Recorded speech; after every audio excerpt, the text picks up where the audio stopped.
And this is necessary because these are the years you're making big decisions and that will impact the rest of your life, such as where you live, your career, who you're going to get married to, settle down with, all those things when you have a family. This is going to continue in your 40s, 50s, 60s, and so on forth. So self-development is very important. So what is self-development? Self-development, it starts with asking yourself a question of who am I? What am I doing here? What's my purpose? Start investigating on your personality. Ask yourself, what are my values? Because a lot of time we operate on our subconscious, which is programmed. We're not aware of it on a conscious level, not understanding on a conscious level what are your values, what are your beliefs. Even something like, are you a people pleaser or are you selfish? These are things very important to know because these are things that you want to work out.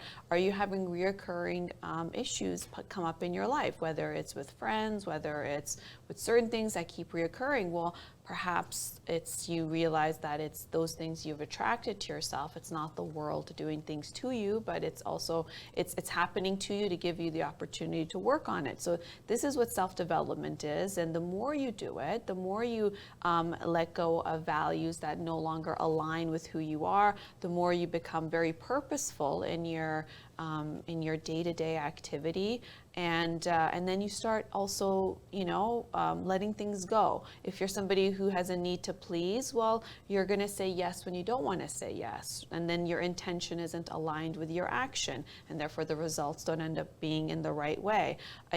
Or you're going to have resentment. So, for example, when it comes to picking a partner, if your family has said this is the right partner for you, and you go along with it because you have the need to please, well, guess what? You're going to be a very unhappy person in the future, and who are you going to take it out on? You're going to take it out on the spouse, you're going to take it out on your children, you're going to take it out on people, because then you get to a point where you realize, well, I didn't do what I really wanted to do. So prevent all of that from happening. Best thing I learned from Amazon owner, Steve, what's his name again? Jeff Bezos, is that he believes in the regret minimization theory. Make decisions today to minimize the number of regrets you're going to have in the future. And the best way you can do that is through self-development. So make that a priority. And that's one of the things you can spend your money on, not stuff, but experiences, and more so specifically in learning who you are and who you want to be, because when you learn who you are, then you see the deficit of who you are and who you want to be. And those are things you can work towards by letting go of the baggage. And it's really important because, you'll come across people who'll have all these stories of things that have happened to them. And you're like, well, the only thing that sounds familiar in all these bad things that have happened to you, that you're the only common denominator. Maybe the problem is you. Maybe it's not everybody else. But these are only things you can only come to understanding if you go into self-development and you really start reflecting on the inside. And what is self-development? It means go on the inside, not on the outside of like, how do I look? Do you love my jewelry? Do you love that's the outside stuff, right? But you need to do the inside work as well. And that's what's really going to help you. That's what's even going to help you stay young, and how you look and how you feel.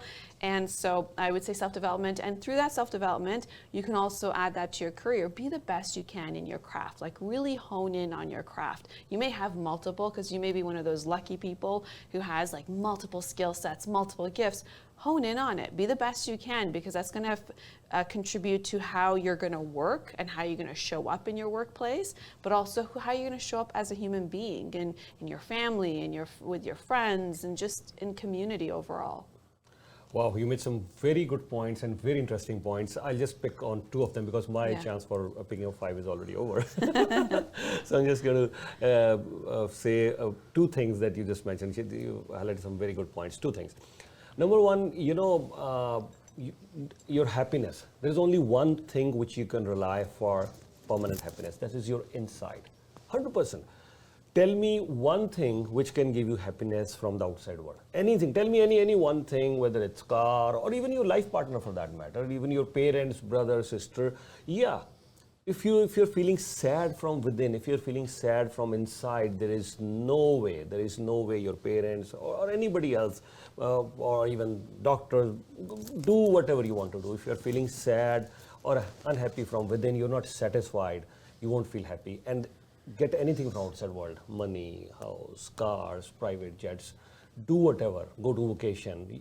You know, this the sound that's hitting your mind, it'll go with you, go to a vacation or do whatever. But if you are at peace from within, if you are contented, as I've already mentioned, take gratitude out of a person, the person will never be happy. Simply take gratitude. If you feel gratitude day in, day out, practice this one thing. For the next 31 days, highlight differently that this is what I am feeling gratitude for today in my life. 31 days or 30 days, whatever you want to pick one different thing. You will feel bliss inside, you will feel happy, and that happiness no one can, yes, we all will have challenges in our life, but nobody can take that happiness from you within. So that is the best way to feel at ease, feel peace, and feel happy. So this was your happiness thing. Very, very good thing that yes, nothing from outside. And especially at 25 to 35, we're tempted to take some shortcuts or do something. Go ahead. Well, that's when you don't have your identity fully formed in terms of getting to know yourself. So it's very easy to want to be what you see on TV or in the magazines or your friends or society or pop culture, to be those things, to look like those things, to behave like those things, to make life decisions based on those things. But that also means because you haven't really touched base and who am I? You know, who am I on a soul level? You know, what am I here to do? And that will shift everything and give you the balance that you're talking about by living here in society and also doing your soul journey that you're here for.